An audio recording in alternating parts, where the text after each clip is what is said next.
चलिए भाई, good morning. कैसे हैं आप सभी? बढ़िया। सुबह सुबह आ जाते हैं परेशान करने यार, पढ़ाने नहीं दे रहे। मूड तो है पढ़ाने का भी। कल क्या पढ़ाया था? संख्या पद्धति। थोड़ा बहुत समझ में आया था कल?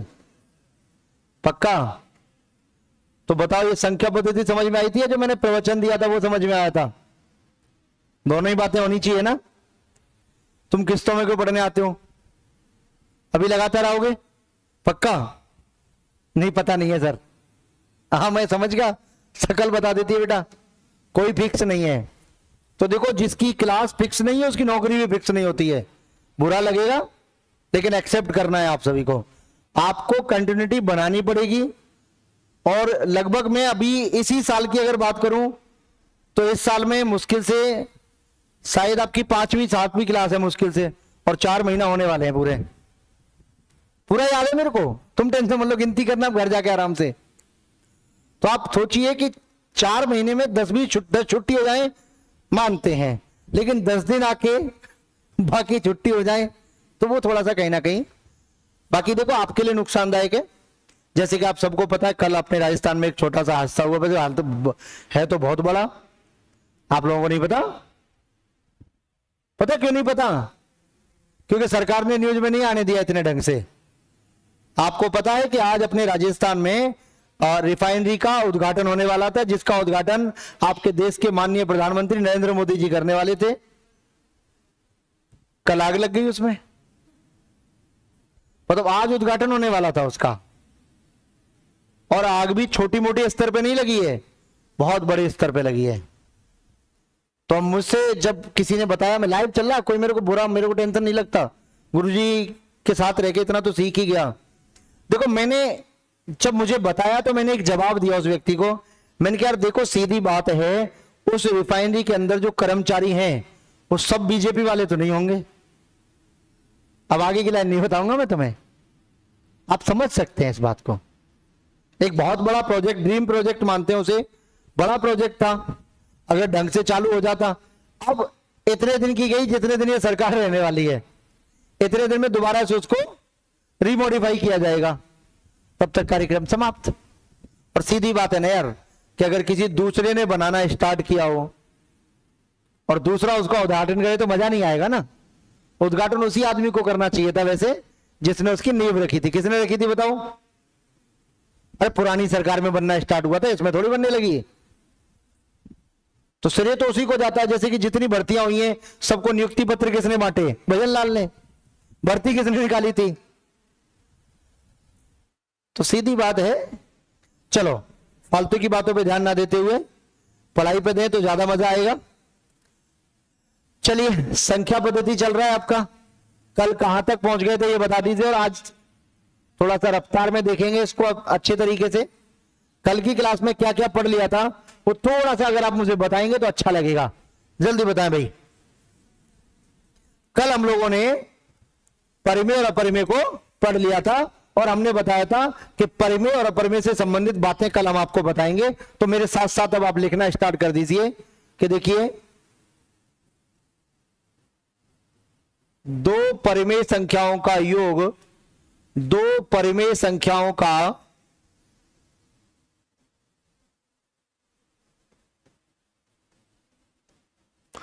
योग या अंतर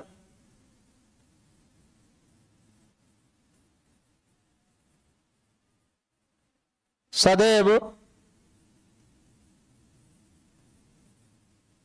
परिमेय संख्या ही होता है।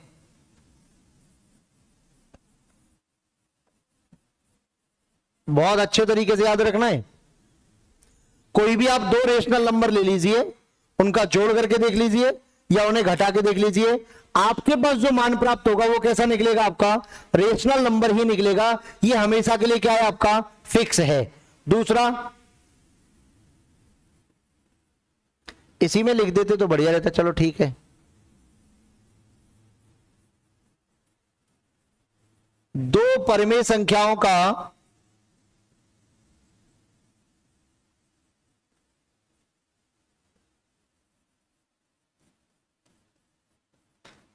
गुणा या भाग करने पर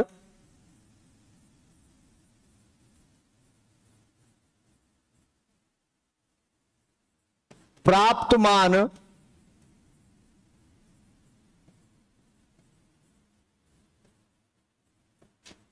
सदैव परिमेय होगा।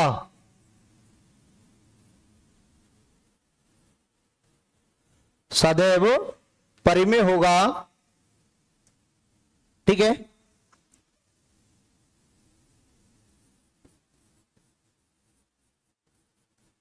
दो अपरिमेय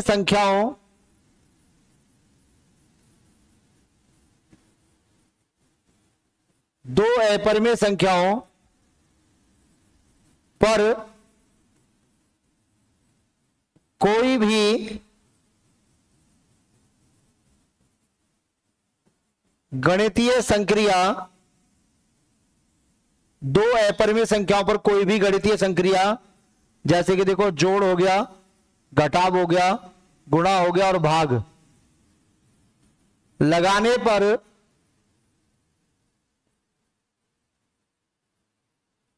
सदैव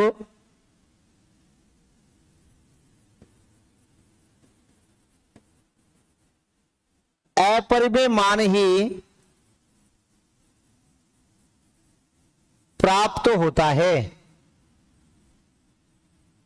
कैसा मान मिलेगा? अपरिमेय मिलेगा। जोड़ के देख लो, चाहे उनको घटा के देख लो, चाहे गुणा करके देख लो, इनमें से कुछ भी करके देख लीजिए, ऑल टाइम आपको जो मिलेगा वो क्या मिलेगा? आपका अपरिमेय मिलेगा। ठीक है।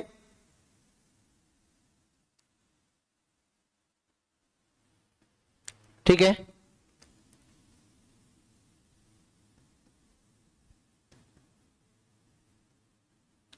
दो परिमेय संख्याओं के मध्य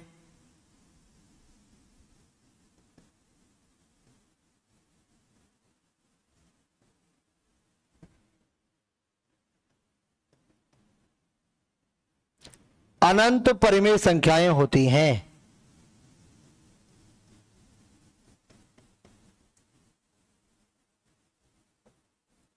अनंत परिमेय संख्याएं होती हैं। कोई भी दो परिमेय संख्याएं लीजिए, उनके बीच में जब आप ट्राई करना स्टार्ट करोगे तो अनगिनत संख्याएं मिलेंगी और वो कैसी होंगी? आपकी परिमेय होंगी। लेकिन ध्यान दीजिएगा, दो अपरिमेय संख्याओं के मध्य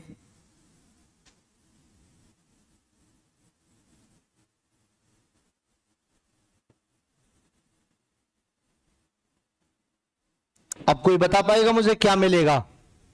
अगर हम इरेशनल नंबर की बात करने लग जाएं तो हमें क्या प्राप्त होगा, यह बताना है। अब आपको कई बार लिखाया है मैंने, तो ध्यान दीजिएगा। अगर अपरिमेय संख्याओं के मध्य अनंत परिमेय और अपरिमेय संख्याएं प्राप्त होती हैं, परिमेय और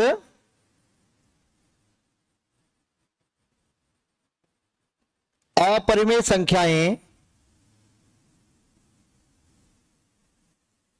प्राप्त होती हैं।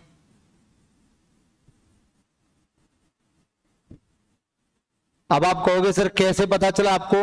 तो देखो, जैसे कि एक अपरिमेय में ले लेता हूं √2 और एक ले लेता हूं √7, तो तुम्हें अच्छी तरह पता है कि √2 से लेकर √7 तक जाएंगे तो देखो बीच में √4 भी आएगा। √4 को हल करके क्या कर सकते हो? 2 ला सकते हो, नहीं ला सकते हो? तो बीच में ऐसे मान भी आएंगे जो क्या होंगे आपके। अब जैसे ही √4 आएगा तो आप जानते हैं 4 आपका क्या हो जाएगा? 2 हो जाएगा कि नहीं हो जाएगा? 2, 2.1, 2.2, 2.3, 2.4, 2.5, 2.6 या 2.11, 2.12, 2.13, ये सब क्या होंगी? आपकी परिमेय होंगी। लेकिन देखो √3 है आपका, √5 है आपका, √6 है आपका, ये सब क्या होंगी? आपकी ये सब आपकी अपरिमेय होंगी। तो जब अपरिमेय संख्याओं की बात आती है तो अनंत परिमेय और अपरिमेय संख्या प्राप्त होती है, लेकिन परिमेय की जब बात आती है तो परिमेय में अंडर रूट तो होता ही नहीं है, तो कुछ ना कुछ मान तो होगा। वहां हमें ऑल टाइम क्या मिलेगा? आपका केवल परिमेय संख्याएं। ये कहानी आपकी कल बची हुई थी।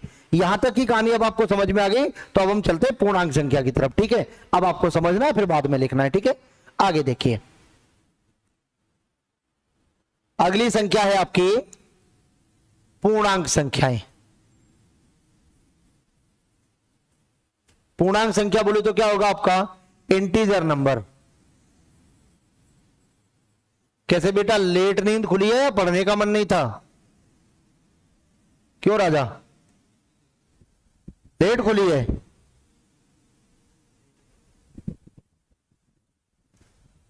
तो अपने पास एक यंत्र रखो अलार्म बजाने के लिए। मोबाइल में बजता है ना, बजता है, फिर हम बंद करके सो जाते हैं। ये हम भारतीयों की सबसे अच्छी परंपरा है कि अलार्म बजेगा, सुनाई देगा, हम बंद करेंगे और ये सोच के सोते हैं कि 5 मिनट में उठते हैं बस, और 5 मिनट में 6 बज जाते हैं। ये होता है ना बेटा डेली? क्या बात है, बहुत बढ़िया। मेरे साथ भी होता है। मेरे पास तो क्या है, जगाने वालों की संख्या बहुत है अब, तो कोई ना कोई जगह ही देता है, समझ रहे हैं? हाँ, तो इसीलिए क्या है, अब अकेला रहता हूं जब थोड़ा दिक्कत आती है। देखिए पूर्णांक संख्या, क्या कह रहा है बेटा? अबे उसके लिए तुम्हें नौकरी लगनी पड़ेगी अभी। हाँ, ज्यादा मत सोच, पढ़ ले इधर। ये संख्याएं धनात्मक, कॉमा शून्य और ऋणात्मक संख्याओं का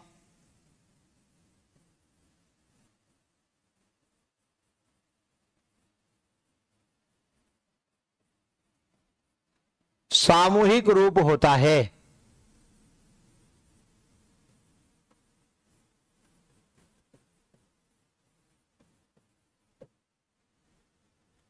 सामूहिक रूप होता है कहने का मतलब है, इसमें आपकी पॉजिटिव नंबर्स, नेगेटिव नंबर्स और जीरो तीनों ही क्या होंगी, आपकी काउंट होंगी, तब जाके क्या बनेगा, आपका पूर्णांक बनेगा।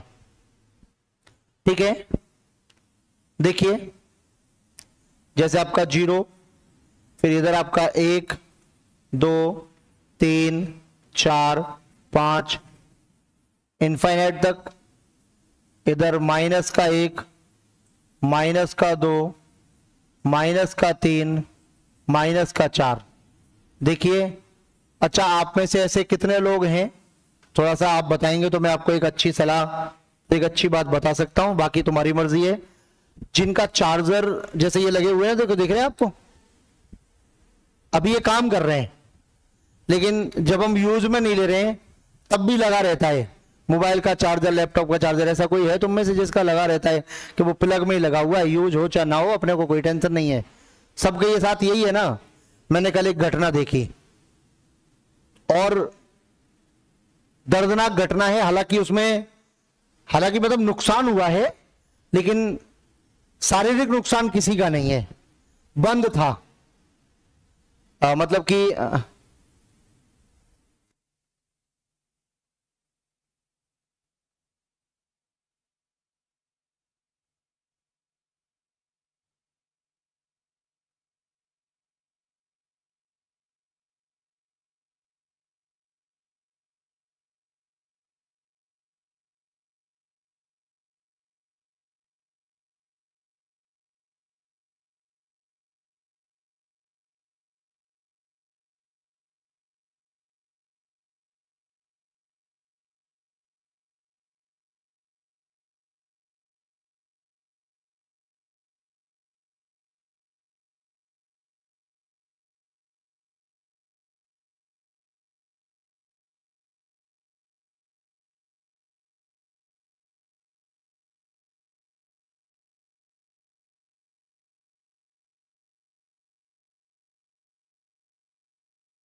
जाता है चार्ज में लगाने के बाद में।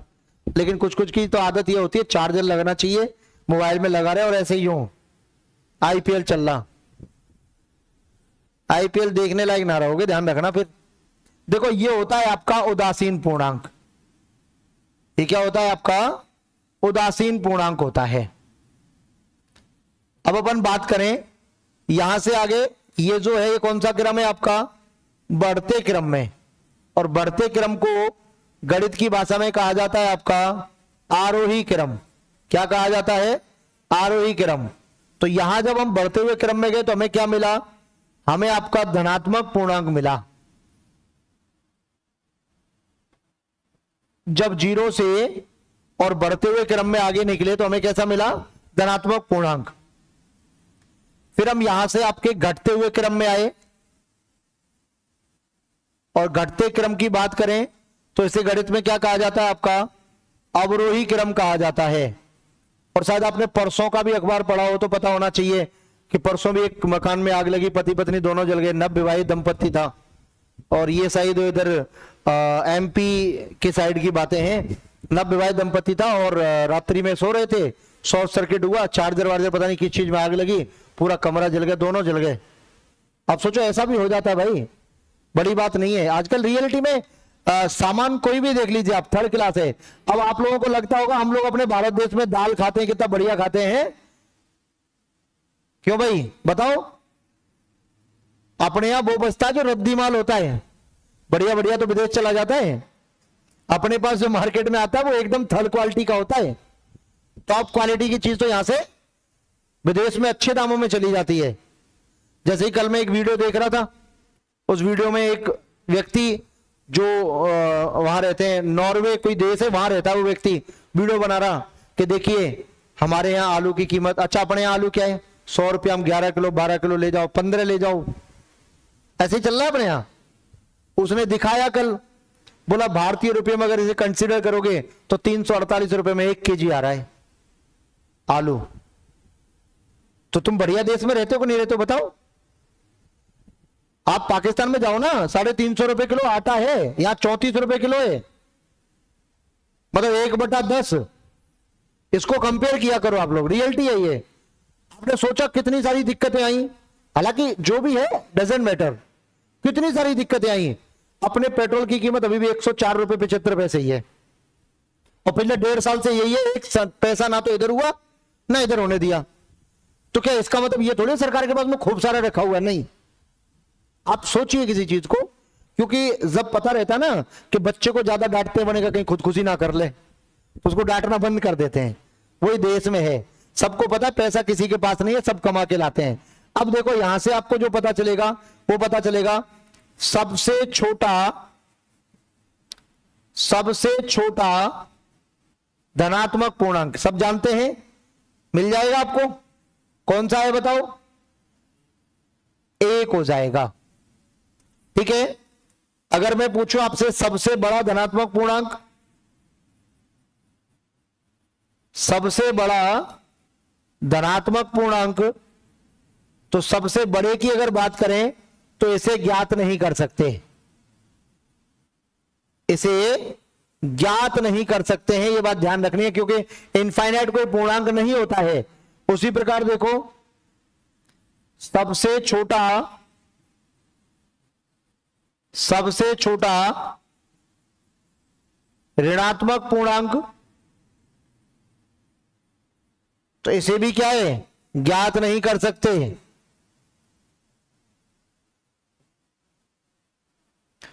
और अगर आपसे पूछे कि सबसे बड़ा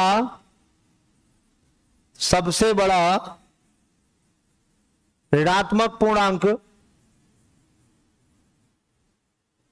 तो ये क्या हो जाएगा आपका -1 हो जाएगा। दूसरी भाषा में भी आपको समझना है कि माइनस अनंत से लेकर अनंत तक यही क्या होता है आपका पूर्णांक होता है। एक और बात है, पूर्णांक संख्याओं को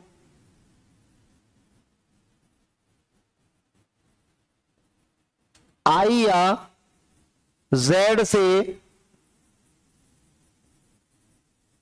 प्रदर्शित करते हैं। चलिए नोट कर लो। पहले कहते थे 50 डिग्री पे आग लग जाती है, अभी कुछ नहीं होता। आग लगेगी तो जब जब पेड़ पौधे होंगे। अपने देश में है ही नहीं है। अपने देश में कहते बारिश का पानी नहीं निकलता। अरे जब पानी निकलने की जगह थी वहां तुमने फ्लैट बना दिए, तो पानी कहां जाएगा भाई साहब? कहीं तो जाएगा। सब जगह तुम फ्लैट बनाए जा रहे हो, जहां खाली दिखता वहीं फ्लैट बन जाता है।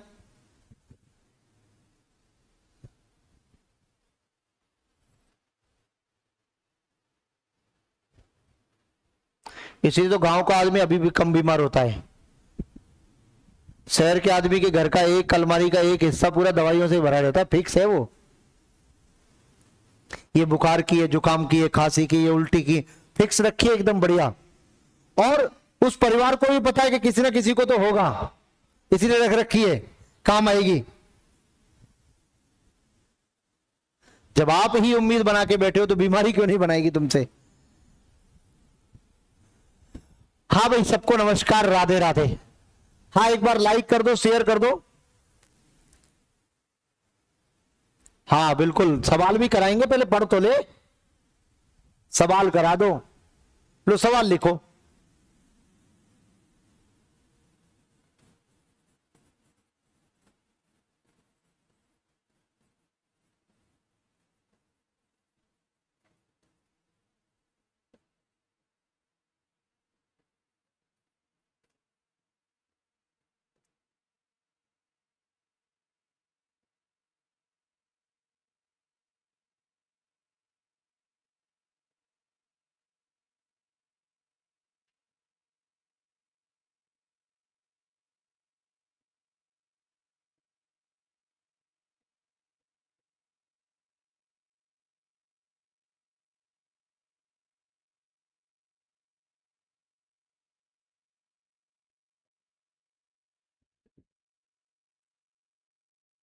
प्रश्न लिखा हुआ है कि निम्न में से सबसे छोटा पूर्णांक कौन सा है?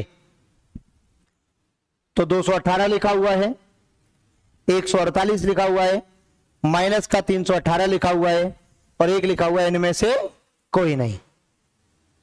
अब आपको आराम से सोच समझ के जवाब देना है। जल्दीबाजी किसी को नहीं मचानी है, कहीं जल्दीबाजी करने लग जाओ। जल्दी का काम शैतान का होता है। गुरुजी कहां चले गए? हम तो यहीं है, कहीं नहीं गए बेटा। हाँ भाई, एक बार लाइक कर दो, शेयर कर दो जल्दी से, और बैच भी ज्वाइन कर लो। हाँ बिल्कुल सही है।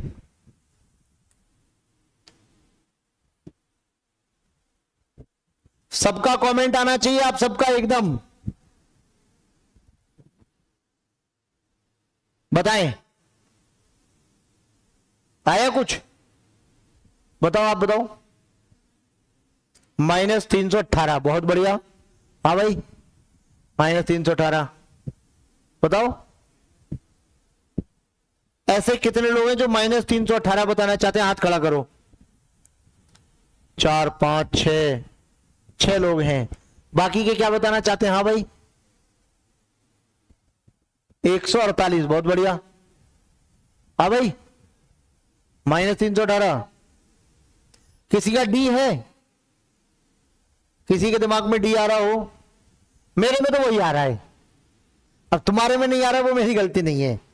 आंसर होगा आपका इनमें से कोई नहीं। कोई बता पाएगा क्यों? अरे भाई, उसको ये तो बताया नहीं उसने कि नेगेटिव पूछा कि पॉजिटिव पूछा, तुम उत्तर कैसे दे दिए? अगर वो ये कहता धनात्मक पूर्णांक बताओ तो प्लस वाला, वो कहता ऋणात्मक बताओ तो माइनस वाला। अभी उसने कुछ नहीं पूछा, तुम कैसे डिसीजन ले लिए कि -318 हो जाएगा? समझ रहे हो ना बात को? नहीं हो सकता। तो आंसर क्या आएगा? हाँ, -318 उत्तर हो सकता था अगर चौथा वाला भी ऑप्शन दिया होता तो। तब आपको उन 4 में से देखना है। अब तुम्हारे पास विकल्प ही 3 है, चौथे वाले में कोई और मान भी तो हो सकता है। इसलिए उत्तर क्या आएगा? इनमें से कोई नहीं। अगर यहां लिखा होता, मान लो 518 लिख दूं, 520 लिख दूं, 240 लिख दूं, कुछ भी एक मान लिख देते, फिर इन चारों में से ढूंढना था। फिर इन चारों में सबसे छोटा कौन सा होता? -318। अभी तुम्हारे पास डिसीजन लेने का मौका ही नहीं है ना। अच्छा, मैं पूछता हूं, पापा का नाम बताओ। तो तुम ये नहीं पूछोगे किसके,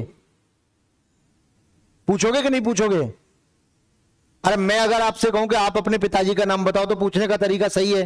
मैं आपसे कहूं आप अपने पिताजी का नाम बताओ तो सही है। मैं कह रहा हूं पापा का नाम बताओ, तो सब अपना अपना ही तो बताओगे, दूसरे का तो ले नहीं सकते। समझ रहे हो ना? तो ये प्रश्न आता है ना कि किसके, तो यही तो पूछ रहा है भाई वो कि पूर्णांक बताओ, तो कौन सा वाला बताना है, ये तो उसने पूछा ही नहीं ना तुमसे। वो अगर यहां लिख देता निम्न में से सबसे छोटा धनात्मक पूर्णांक क्या होगा, निम्न में से सबसे छोटा ऋणात्मक पूर्णांक क्या होगा। अब देखो, अब तुमको ये फंसा देगा, देखो अभी फंसा दिया, लो।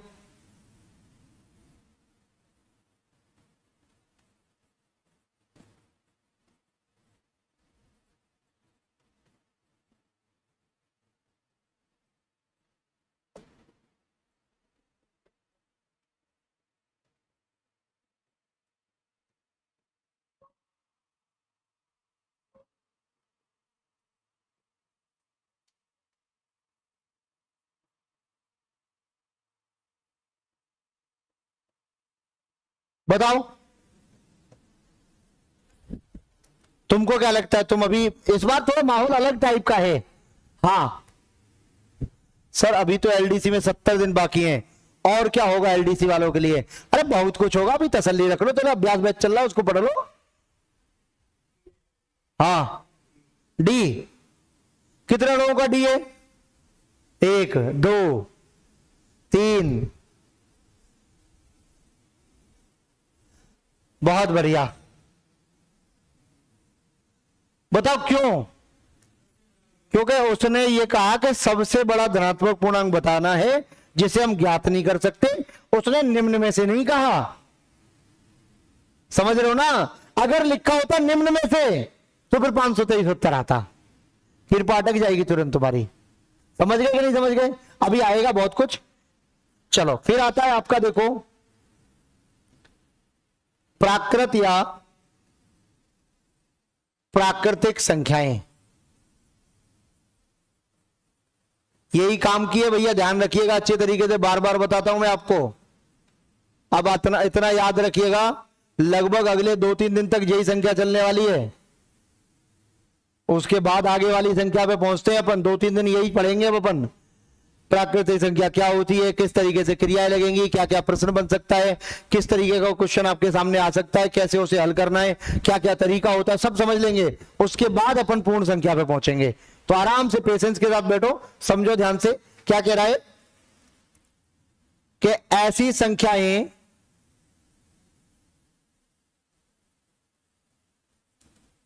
जिन्हें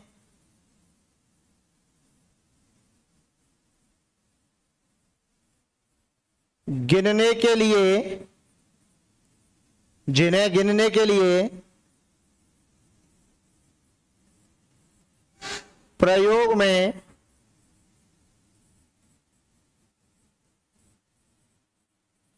लिया जाता है। किसके लिए? गिनने के लिए। अर्थात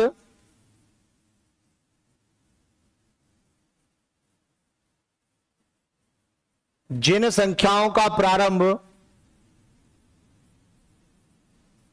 जिन संख्याओं का प्रारंभ 1 से होता है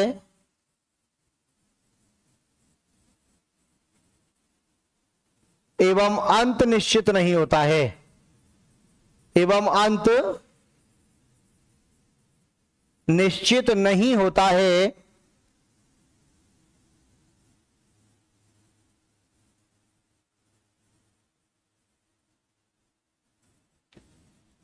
वे सभी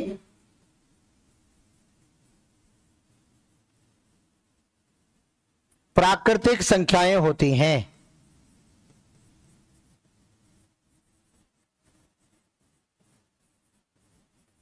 वे सभी प्राकृतिक संख्याएं होती हैं जिनको 1 से प्रारंभ कर सकते हैं, लेकिन लास्ट का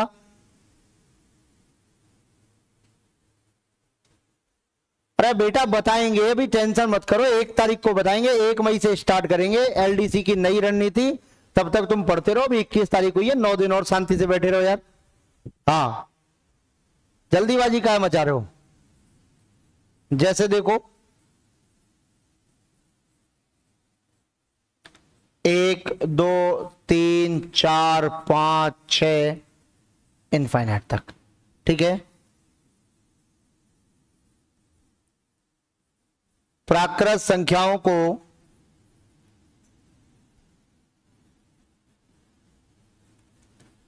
n से प्रदर्शित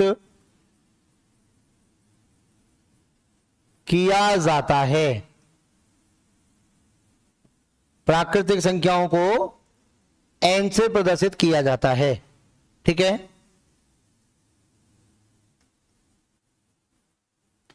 कोई भी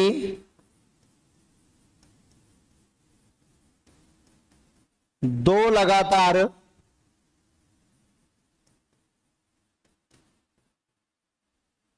प्राकृतिक संख्याओं का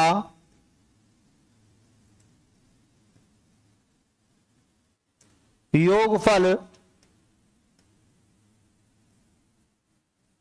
हमेशा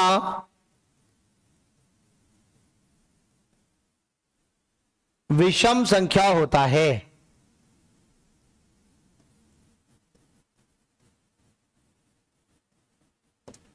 विषम संख्या होता है, फिक्स है ही हमेशा के लिए। का संकट है बेटा, का परेशानी है, कछु तो दिक्कत होगी, तुम ऐसे लंबे टेढ़े हो रहे हो इधर उधर, का दिक्कत है बेटा, समझ में नहीं आ रहा? इनके समझ में नहीं आ रहा है? अब 1.5 साल से पढ़ रही है वो, तो 1.5 साल हो गया लगभग। क्यों? जून जुलाई अगस्त सितंबर, तो तुम 3 महीना में चतुर्थ श्रेणी निकालने के मूड में थे पहले। हाँ 3 महीने में तो निकालने का मूड था, जून जुलाई अगस्त सितंबर, 3 ही महीने तो बचे। चलो मतलब 1 साल होने वाला, फिर भी हाँ 1 साल बहुत होता है। 1 साल में अगली क्लास में आ जाता है आदमी, कॉलेज वॉलेज में, स्कूल में, कॉलेज में, जैसे 11 से 12, 12 से 13 में, 13 से 14 में आता कि नहीं आता भाई?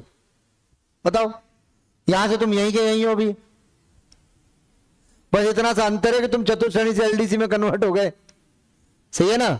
जो सर प्रमोशन तो हुआ, ग्रुप डी से ग्रुप सी में आ गए। चलो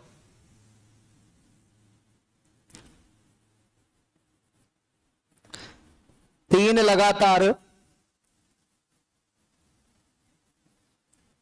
प्राकृतिक संख्याओं के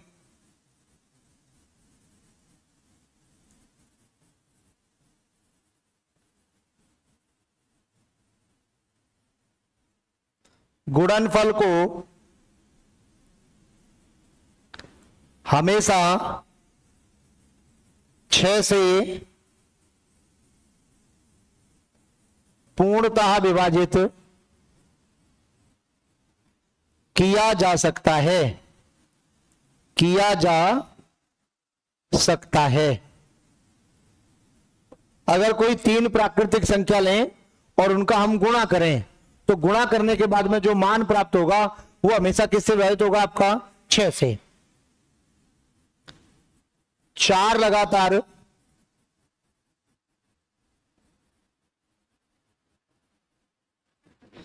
प्राकृतिक संख्याओं का गुणनफल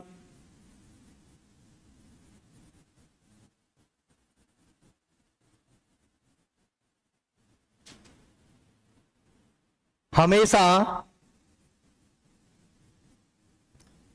24 से पूर्णतः विभाजित होता है।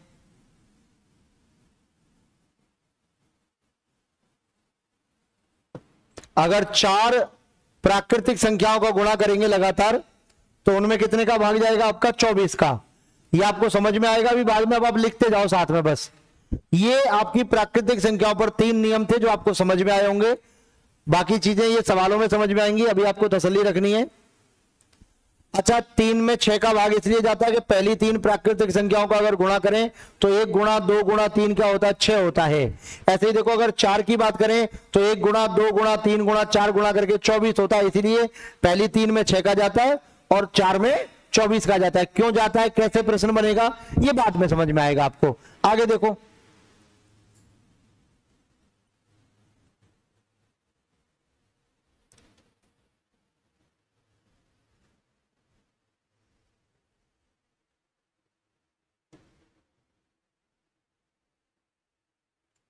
तेरे को क्या दिक्कत है भाई? अब देखो इसी में एक नियम है कि किन्हीं भी दो लगातार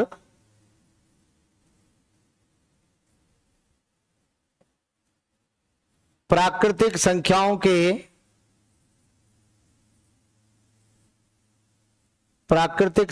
के वर्गों का अंतर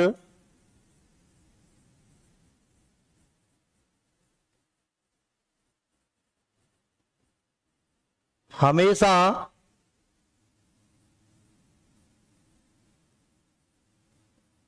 उन दोनों संख्याओं के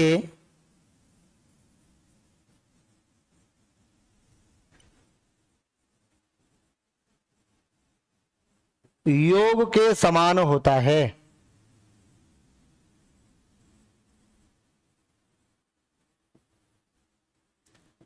योग के समान होता है। अब यहां तक अगर आपने लिख लिया हो तो अब आप पेशेंस रखें और मेरी तरफ देखें, समझे बात को। अब लगातार संख्याओं की बात कर रहे हैं तो जैसे देखो 1 और 2 हो गया आपका लगातार।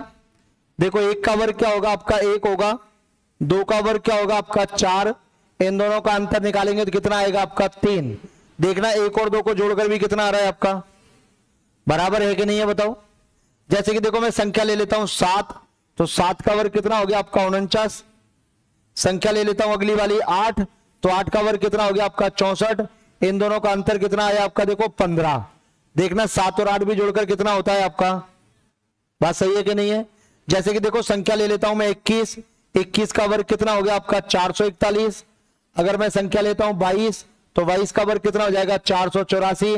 इसमें से इसको घटाओगे तो कितना आएगा आपका 43 आएगा। 21 और 22 को जोड़ेंगे तब भी कितना आएगा आपका 43। जब देखो 25 की बात करें तो 25 का वर्ग कितना होता है आपका 625 होता है। अगर बात करें 26 की तो 26 का वर्ग कितना होता है 676 होता है। यहां से यहां तक घटाएंगे तो कितना आएगा 51 आएगा। 25 और 26 को जोड़कर भी कितना आएगा आपका, बात सिद्ध हो गई कि नहीं हो गई आपकी। इसने यही कहा है कि कोई भी दो लगातार प्राकृतिक संख्या लीजिए, उनके वर्गों का जब हम अंतर करेंगे तो वो अंतर हमेशा किसके बराबर आएगा, योग के। अच्छा मान लीजिए कि ये तो संख्या मैंने रखी, एक्चुअलिटी में ये होता क्या है वो समझिए। तो देखो माना दो संख्याएं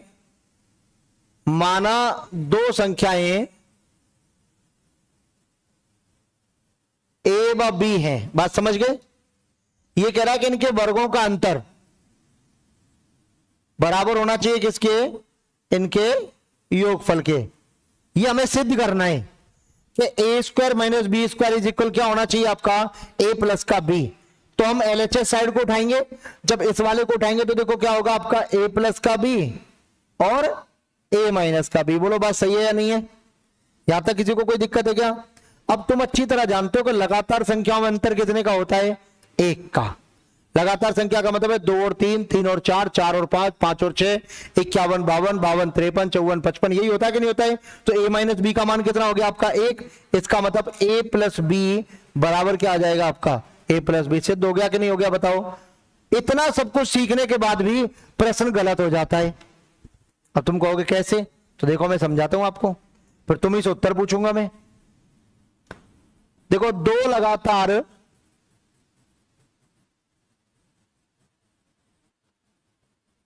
प्राकृतिक संख्याओं के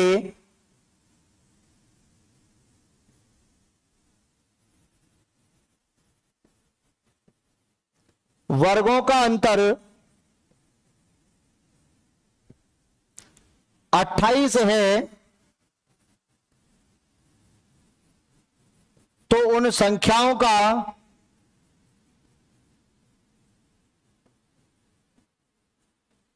योग क्या होगा।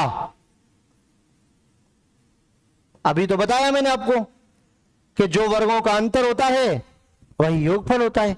यही तो लिखा है ना ऊपर देखो कि किन्हीं भी दो लगातार प्राकृतिक संख्याओं के जो वर्गों का अंतर होगा वो हमेशा उन दोनों संख्याओं के योगफल के बराबर होता है। तो इस सवाल का उत्तर कितना आएगा आपका, अरे कितना आएगा भाई, गलत हो जाएगा। अब तुम कहोगे सर कैसे, वापस लौटो, पिक्चर को तुम्हें रीबैक करके दिखाते हैं। पढ़ो पहली लाइन, इसीलिए लिखाई थी, कोई भी दो लगातार प्राकृतिक संख्या जुड़ने के बाद में कभी सम संख्या नहीं बना सकती, हमेशा कैसी संख्या बनेगी। इसका मतलब सवाल गलत दे रखा है। 28 जो योग है वो तो कभी आ ही नहीं सकता भाई। 28 तो देखो या तो 13 और 15 का आ सकता है, तो 13 और 15 क्या हो गई, लगातार विषम संख्या हो गई, लगातार संख्या नहीं हो सकती है। या देखो 12 और 16 हो सकता है, तब 28 हो सकता है। बात समझ रहे, लगातार संख्याओं का योग 28 आ ही नहीं सकता कभी भी, क्योंकि 14 के बाद 15 आती है जुड़ के 29 तो हो सकता है, 13 के बाद 14 आती है जुड़ के 27 तो हो सकता है, लेकिन 28 कभी भी हो ही नहीं सकता है। जब 28 हो ही नहीं सकता तो फिर आंसर क्या दोगे, ज्ञात नहीं कर सकते, कृपा अटक जाएगी। इसी की वजह से तो मैंने पहले वो लाइन लिखाई थी, लेकिन वो लाइन तुमने केवल पता क्या किया है, नोट्स में लिखी है, याद नहीं रखी, कि कोई भी दो संख्या जुड़ने के बाद में हमेशा क्या बनाती है, विषम संख्या। अच्छा, विषम संख्या क्यों बनाती है, क्योंकि उनमें एक सम होती है और एक विषम होती है। जैसे देखो, एक के बाद दो, दो के बाद तीन, तीन के बाद चार, चार के बाद पांच, पांच के बाद छह, छह के बाद सात, तो एक आपकी इवन नंबर होती है, एक ऑड नंबर होती है। समझ पा रहे हैं। जब प्रदूषण ज्यादा होता है किसी बड़े बड़े सिटी में, तो वहां का लॉ एंड ऑर्डर क्या कहता है कि आप ऑड इवन की तरीके से चलाइए, मतलब आपका जो नंबर है गाड़ी पे, उस नंबर का आप टोटल करिए।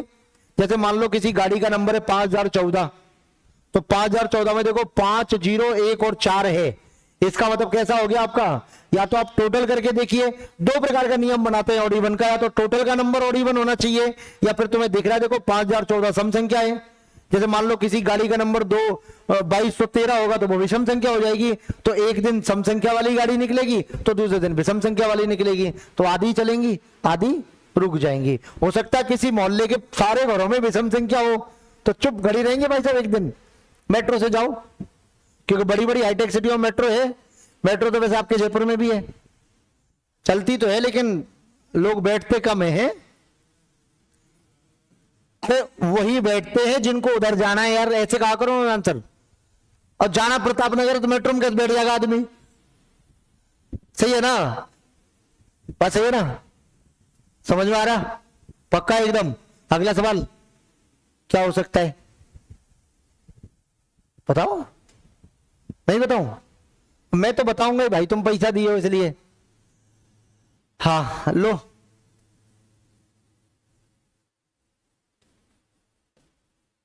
दो लगातार प्राकृतिक संख्याओं के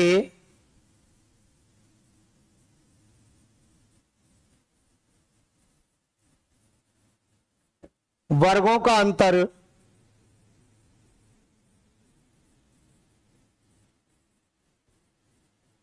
क्या होगा यदि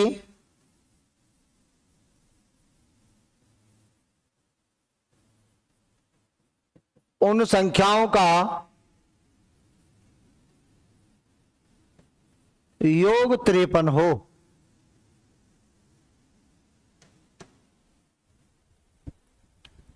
बताओ, तुम टेंशन में काहे को आ जाते हो, 53 ही होगा। अब तो विषम आया ना, तो वर्गों का अंतर बराबर होता है योगफल के, तो आंसर क्या आ जाएगा आपका 53। इतना काय टेंशन में, मेरी एक से समझ में नहीं आ रही है, और टेंशन में आ जाते हो आप लोग। चलो एक चीज और देखनी है यहाँ पे, समझो आगे।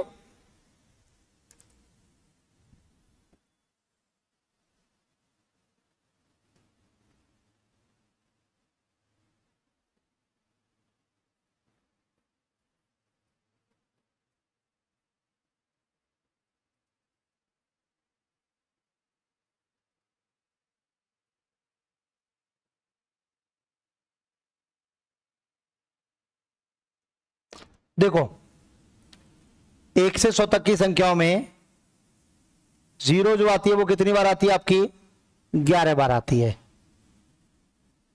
एक का अंक जो आता है वो कितनी बार आता है आपका, 21 बार। अन्य अंकों की बात करें, अब अन्य अंकों में अगर आप बात करोगे तो क्या, 2 से 9 तक। तो ये कितनी बार आते हैं आपके, सॉरी 20 बार आते हैं। ध्यान दीजिएगा, 1 से लेकर 100 तक की संख्याओं में यदि अपन जीरो को काउंट करना स्टार्ट करते हैं तो जीरो आती है, वो आती है नंबर ऑफ टोटल 11 बार। क्योंकि देखो 10 में होती है, 20 में होती है, 30 में होती है, 40 में होती है, 50 में होती है, 60 में होती है, 70 में होती है, 80 में होती है, 90 में होती है। तो 9 तो यही हो गई, और 100 में 2 जीरो होती हैं, तो कितनी हो गई आपकी 11। फिर ऐसे ही आप एक का अंक गिनोगे तो देखो एक का जो अंक है वो आपका 1 पे होता है, फिर नीचे 10 पे भी होता है, 2 तो यही हो गए। फिर 11 में 2 होते हैं आपके, लेकिन 11 वाली लाइन में पूरी में 19 तक चलता है साथ में, तो इसका मतलब आपके 2 और 8 कितने हो गए, 10 हो गए, 10 और 2 12। फिर देखो 31, 41, 51, 61, 71, 81, 91 और फिर 100, सब मिला के कितने होते हैं आपके, केवल 21 बार। अन्य अंकों की बात करें तो 2 का अंक, 3 का अंक, 4 का अंक, किसी भी अंक को काउंट कर लीजिए कितनी बार आता है, 20 बार। फिर देखिए एक अंक वाली संख्या, एक अंक वाली संख्या कितनी होती है भाई बताओ, 9 होती हैं। 1 2 3 4 5 6 7 8 9, ठीक है। फिर वो पूछे आपसे 2 अंक वाली संख्या,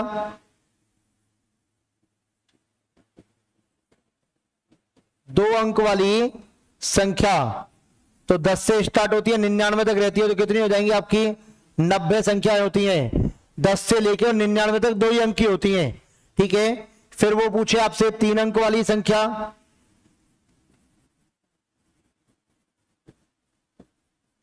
तो ये कितनी होती है आपकी, 1 होती है, कौन सी, 100, ठीक है। देखो ध्यान से, कुल अंक, अब वो ये भी तो पूछ सकता है कि 1 से 100 को जब तुमने लिखा तो आपने टोटल अंक कितने लिखे हैं, तो देखो 1 अंक वाली 9 संख्या लिखी तो 9 तो ये लिखे, 2 अंक वाली 90 संख्या लिखी तो 90 दूने कितना हो गया, 180 अंक ये लिख दी हमने, और 3 अंक वाली 1 लिखी तो 3 अंक ये भी लिखे, तो नंबर ऑफ टोटल कितना हो जाएगा आपका, 192 अंक होता है आपका। भाई देखो 1 अंक वाली 9 है, तो 1 गुणा 9 करेंगे तो कितने अंक हो जाएंगे आपके, देखो 9 अंक हो जाएंगे।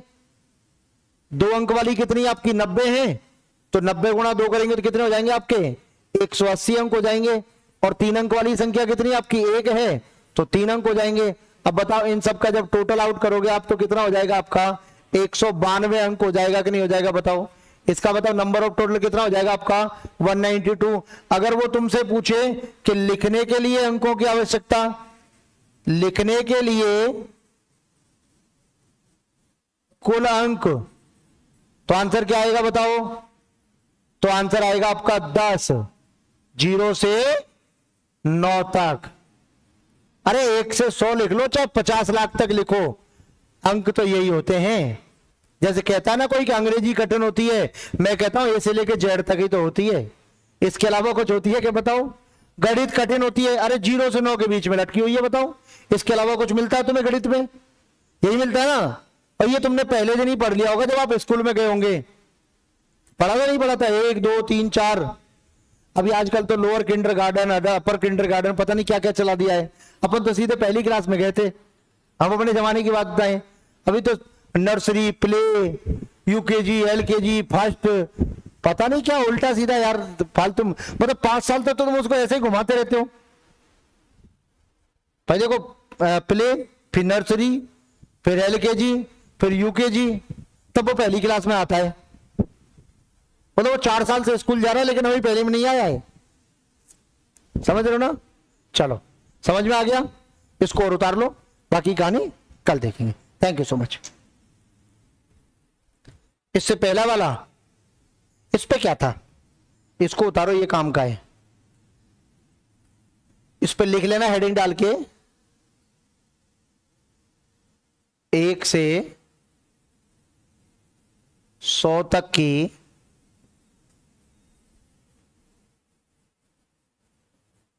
संख्याओं पर आधारित महत्वपूर्ण बिंदु।